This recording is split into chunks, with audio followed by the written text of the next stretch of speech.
Hello. Welcome to Songwriter Life with me, Jessica and the Rainbow. And this is a behind the scenes look at life as a songwriter. Just sort of the floaty, feelings oriented life that most songwriters probably live inside of, but can't say that for actual absolute fact, but it's the floaty feelings life that I live inside of, so welcome. Anyway, so today's episode I think is going to be about work. And I just want to talk a little bit about my relationship to work, my relationship to my own feelings about work, my relationship to how much work I tend to love to do, as long as it's inspired, and how little work I like to do when I feel resistance or uninspired. I'm going to tune my ukulele while I ramble, and maybe I'll write a song about that. Or I'll write a song about something completely different, because that's often what happens. Best laid plans, you know. I'm also going to assume that this entire episode will be not about any of those things, because I tend to just ramble, and because I tend to ramble and interrupt myself, I've never liked framing an episode with something like what I just did. But in the old days, before I started Songwriter Life, I used to make these little series called Ukulele Talks. There we go. And then I make Casio Feelings, I think, and Casio Dreams, Casio Feelings, Piano Feelings, I don't know, Piano Dreams, whatever. And these were just little rambles, like little mini podcasts with background music made by me. And those always had a theme and a topic. And so I think I deviated from that because I tend to be very resistant. I'm a very resistant human. And I tend to feel boxed in by my own personal feelings of should. Now, first off, I don't know anybody who feels as many unpaid shoulds as I do. I've never met another person who feels like I should have 30 or 50 or 100 albums on my Bandcamp. I would like them to all be high quality, but they're not. But a lot of them are my highest quality. I don't know anyone who feels that without a demand of like a fan base, you know. I take that back. I've met a couple people, usually in like the punk genre. And then it's more like a philosophical approach to life of like a just basic ethos that like it's better not to back up your creativity. It's better to just let it flow. But, you know, I think I was very inspired by Daniel Johnston in my 20s. I think I didn't know that existed, and so I wasn't part of a punk scene or anything. I didn't know that DIY to the level of like a tape recorder in your garage making up songs like at Cow One or, you know, I didn't know that existed. So when I first heard it, the closest I had ever heard was something like They Might Be Giants, but that was highly produced. So I was always making demos, you know, but for myself. And it was so free and floaty in like my 20s and early 30s. It was so free. I had 12, 15 more albums when I lived in Chicago on this little handheld recorder. My car is freaking out. Brian's car, actually. Priuses are weird. There, I took my keys out. So I had like all these lo-fi albums, but I had never any intention of releasing the original recordings. But you actually can hear the original recordings now. They're very scrappy. But I did get them all off of those recording devices and hard drives and then get them all up onto jessicafogel.bandcamp.com. So you can just, and I put all the original titles on just because I liked the titles of both the albums and the songs. So it's pretty much just a preservation thing. I don't expect anyone to ever listen to those because the quality is so low. But it was more just a way of kind of being like, hey, look, world, I've always been this way. And maybe not always. 2008 was when I started being really prolific because I had done 50 songs in 90 days. It's like a global challenge for songwriters. And then I did FALM, February Album Writing Month. But even when I was young, ever since back to like 3 years old, I would write like 10 songs a year. And I would work on them and craft them and play them a lot. More like more like a traditional songwriting trajectory. But I suppose now when I was 3, we found old poems, so that's why I say 3. But I think, and they were, misspelled and whatnot, but definitely all through elementary school, had rock bands as friends and concerts, dance concerts, songwriting, all kinds of things. And then did like official songwriting competitions and stuff in 5th through 7th grade. Won some awards, which was very validating. I don't know that I would have gone down this path without that.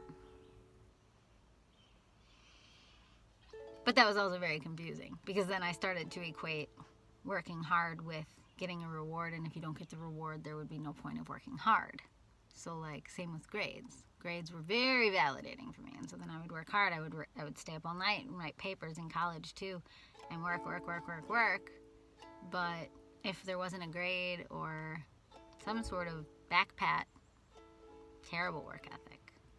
And so I now run my own business, and so it's very confusing because I have to be my own back pat. So in other words, the reason I was thinking about work was because I have so many projects slated that I want to be doing right now, and when I go really slow on the next thing on my sort of internal floaty feeling list, when I go really slow to get to the next thing, it's like I seem to think I have infinite, unlimited time when I do that. Or it's just like I just don't want to do it. It's like a digging my heels in thing, because all it'll lead to is the next thing to get done. Because I'm sort of this like idea factory, and I'm just going to assign myself more work. So if I don't figure out the pacing that I actually like and enjoy for all this unpaid work, then I'm just going to be killing my own life force, killing my own now and my own sense of presence. See, like, this is actually important feeling to me. That as I was driving away from our house, me and Brian's, I was feeling guilty for a split second. I don't let guilt linger for very long like I used to, but for a split second I was feeling guilty, like, I have these projects that I wanted to get done this week.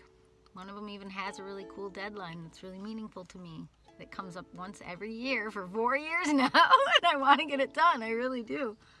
But I also have these 5 hours, and it's a beautiful day, and I want to go take a hike and make some new songs. And so I don't normally have this long of a window before I have to teach, and it was just a coincidence how it fell. I have 2 pairs of glasses.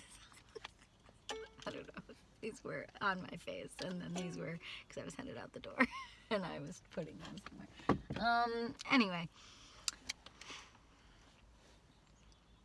So I think I started this video with a slight intention to shame myself into working harder and working more, but then at the very start I reminded myself, hey, do you know anyone else who assigns themselves so much unpaid work? I would say the closest might be somebody who loves to do a lot of home renovation types of projects. That's what I would say my songwriting life feels like the equivalent of. Some people do like a couple projects a year, but other people like watch a lot of HGTV and just go nuts. And they're just like on fire for it 24/7, and they can't stop dreaming of cool new things to do. That's what my songwriting life feels like. And so once you have that kind of fire in you, once that is fanned as big as it can be, and you know who you are, and this is who you are, and it's this big, wonderful feeling, once you have that feeling, then you have to actually learn how to pace yourself, because you will never stop getting new ideas. You have to learn how to not burn out.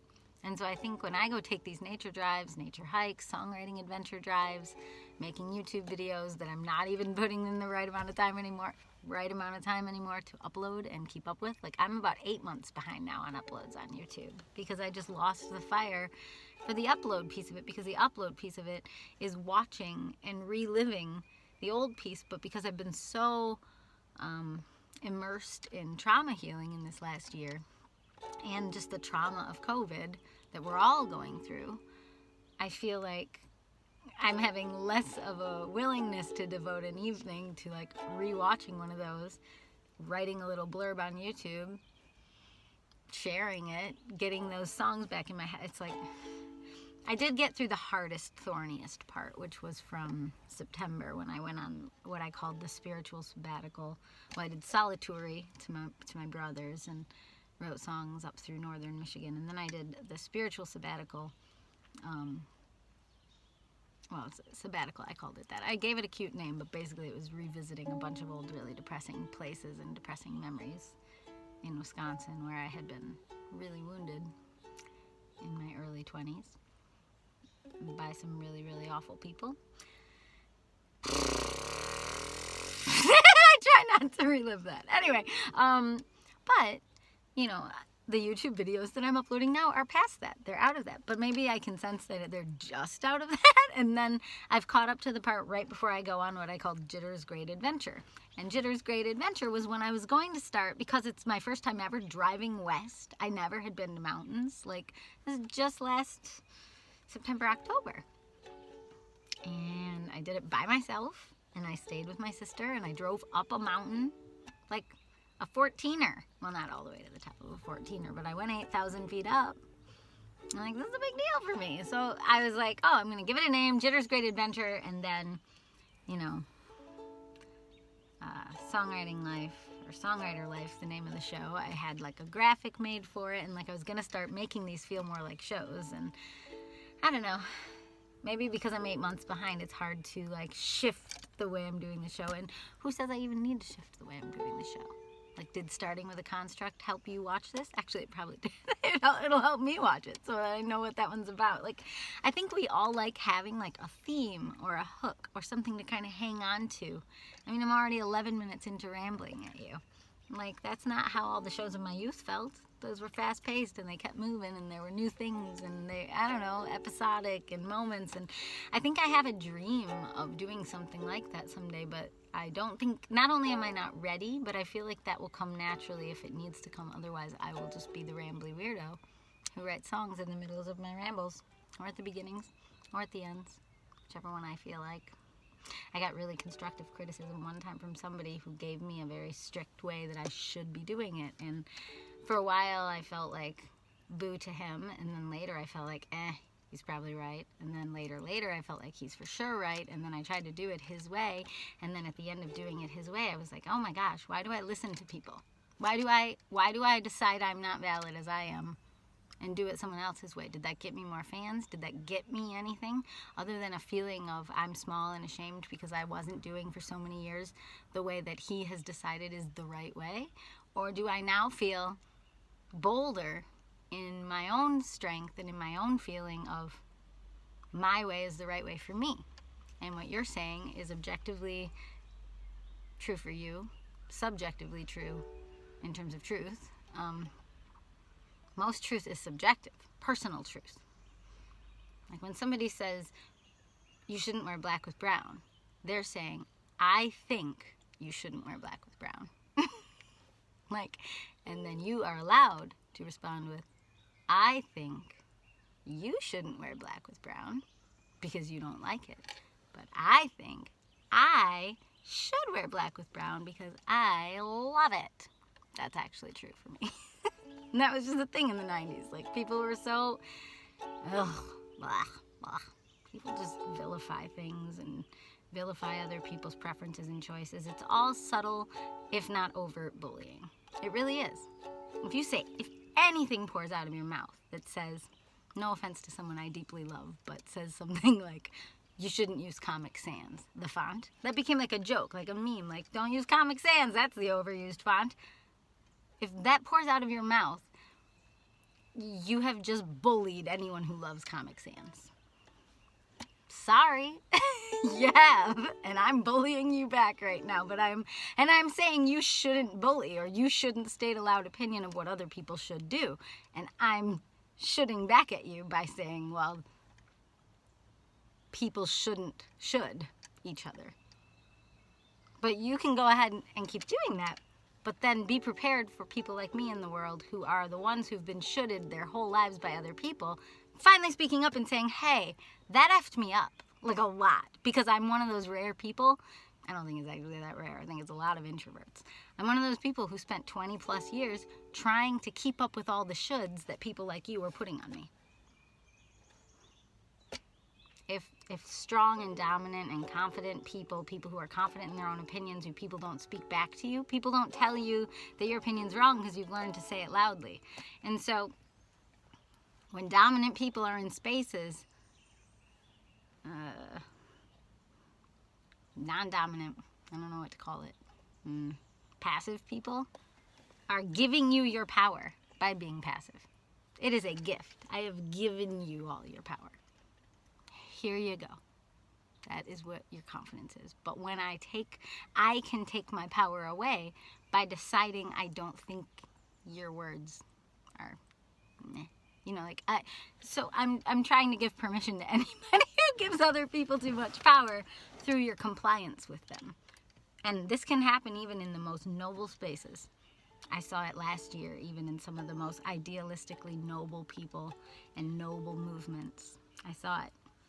And if people who are passive and afraid to stand up for themselves follow the people who are not passive and not afraid to stand up, then we, the passive people, are giving you your power by making you feel and seem valid, by not contradicting you publicly.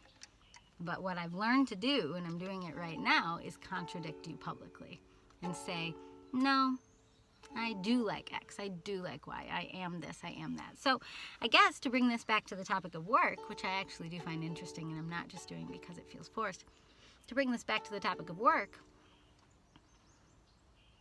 it's my A student, good girl of society self that thinks that I should formulaically write to-do lists and force myself to use 5 hours of free time in an official sort of check boxes off the list sort of way. And that's why that guilt didn't last for more than a second, because I know that doesn't work. I made a whole challenge called 52 Dreams, where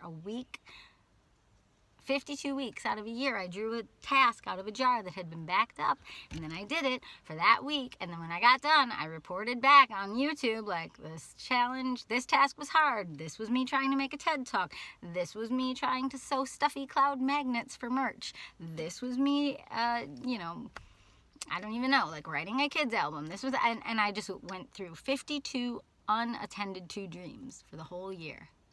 I turned my life into a extra work year.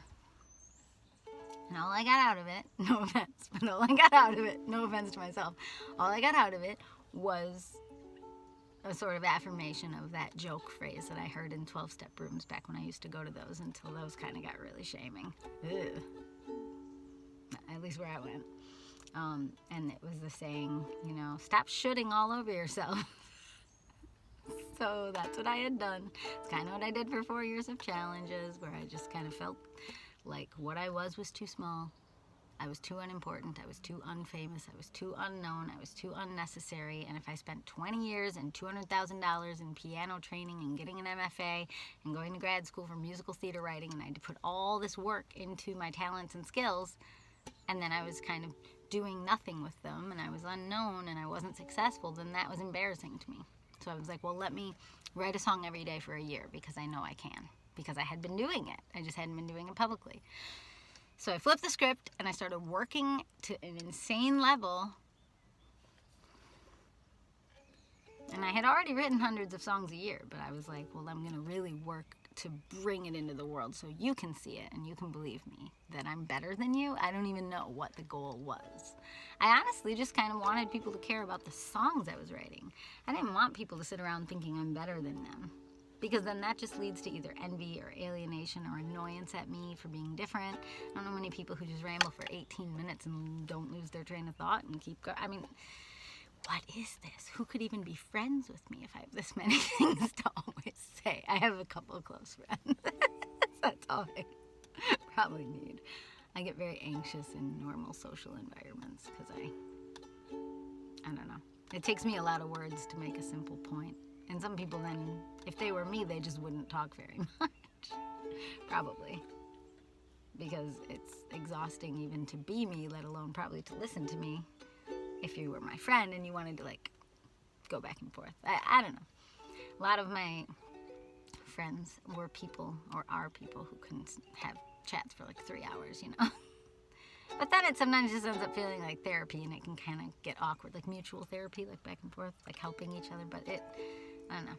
I'm being really critical of myself today. I don't know that I like it. But it comes out of a place of having felt like I needed to go do work. So, this is me giving you permission to play. Permission to take a deep breath. Permission to do something not on your to-do list. If I'm honest, usually when I do things that feel resistant but are just really acts of self-love, like journaling in pajamas in the morning, going on a nature drive, going on a nature hike, writing a song, all of these things root me in the present. And then I end up feeling spacious, feeling free, feeling open. And then I suspect, I don't know that it's true, but I suspect that when I do go to do the thing that I thought I should do earlier, but I go to do it now, I do it from a place of inspiration, groundedness, rooted in the present, non-rushing.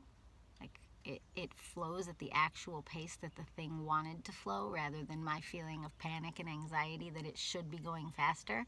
Like, faster for what? Go ahead and rush your life and blow yourself up to the sky, getting bigger and bigger. To get faster for what? To get more known, to get more famous, to burn out your own light faster? Like, it doesn't mean you die sooner. I have no idea. Like, I'm not saying that I know how spiritual things work, but it's just like,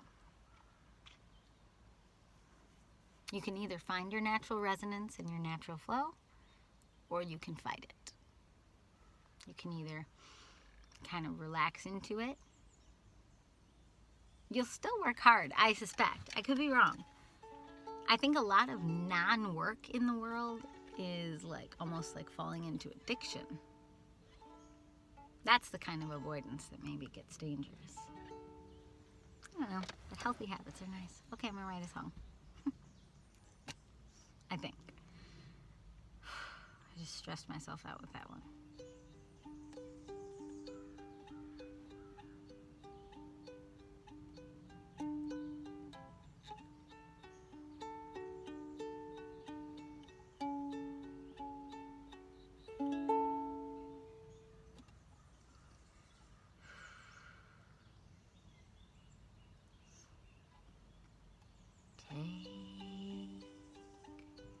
Take your time, take a cue from me.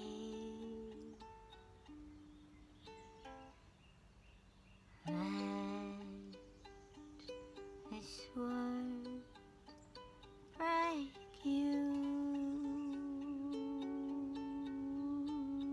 open till you're free. In the light, like a bird on a wire, it's like some kind of spiritual fire from God, and it flows through you like liquid, like a drug you took in the clouds 'cause you wanted to come down,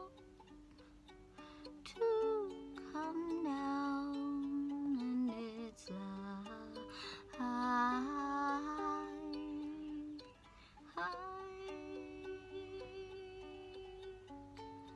parade you didn't know you were in, and that's okay. It's okay either way.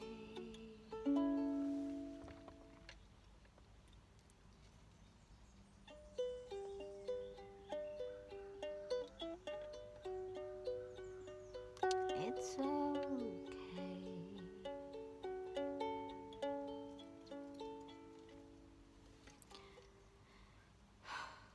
All this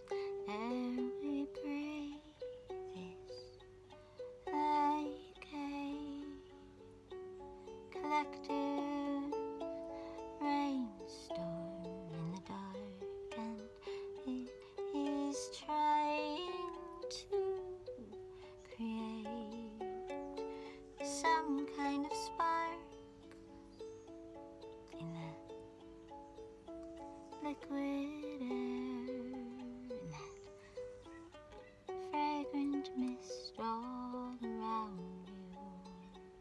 How can you come true in some specific way when you're a part of the rain?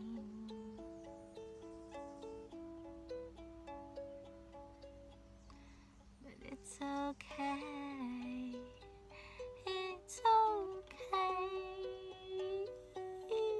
either way. You can be one leaf, maybe two, if you want to. You can't be the whole tree. Maybe you can, but there's still a million trees all around you, taking your hand or your roots or your branches too. You're just a tiny little you.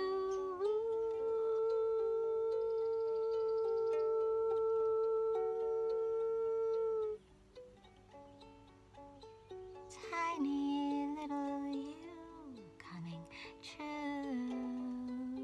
Tiny, tiny, great big tiny little you. You, you, you,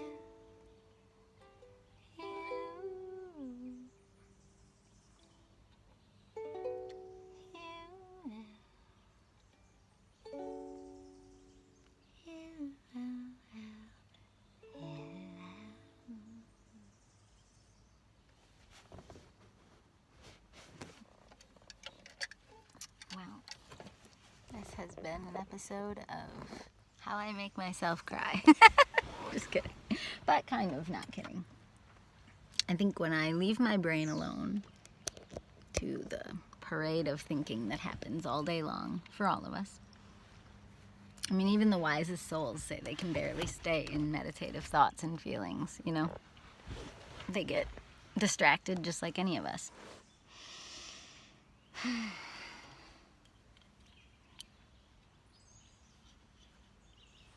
And these videos that I make, and you can make them too. I'm not trying to have a market. I don't know. You can vlog, you can ramble, you can do what you do. Be yourself. I mean, I do this because it helps me. And not just helps me heal from trauma, but helps me know myself. Because I have a confessional soul.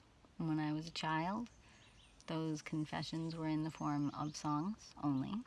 No, that's not true. I had a diary, and then later I called it a journal to grow up, because apparently diaries weren't cool for a while. Who knows? But anyway. So I don't think it's a very uncommon thing. So if you have a kind of confessional soul, maybe this would work for you. Make a little video, pretend you have a YouTube channel, actually have a YouTube channel. It's a weird hybrid between journaling, where I would share literally anything, including things that are kind of bleh, like toxic, wouldn't help anyone, not even me. It's like a polished, refined version of journaling. Like, I don't say the worst things, and I don't say too many specifics. Maybe I say some of the worst things. Anyway, the birds are cute. That's my show for today. Have a great day. Bye.